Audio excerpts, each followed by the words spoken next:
magandang laro talaga to. Kamatis at itlog. Oh, chickmate yan, chickmate. Oh, tingnan nyo kung sinong mananalo sa kanila, oh. Ayan, tinuturuan pa siya, nakadalawang itlog na siya. Sabi niya, bakit?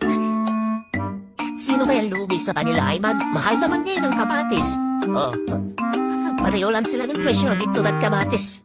Depende pa sa klase, Ayan. Galing dito na. Isipan nilang laruin, oh. Itlog at kamatis, oh.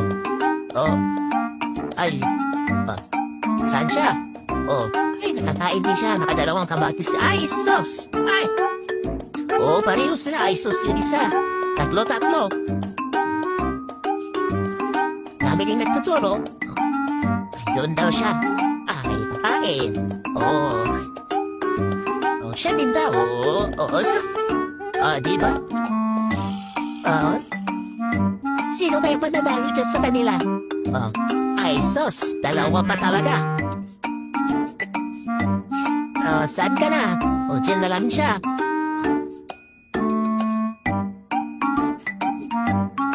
Hindi na niya alam ano. Idadalaw niya ba? Tinuturuan siya ng kasama niya, oh.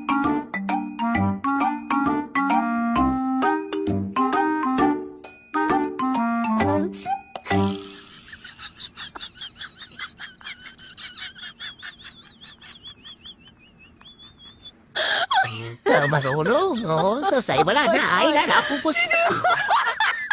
Nagalit na siya. Nagalit na siya. Ubos na. Paano yan? Jesus, ayaw na.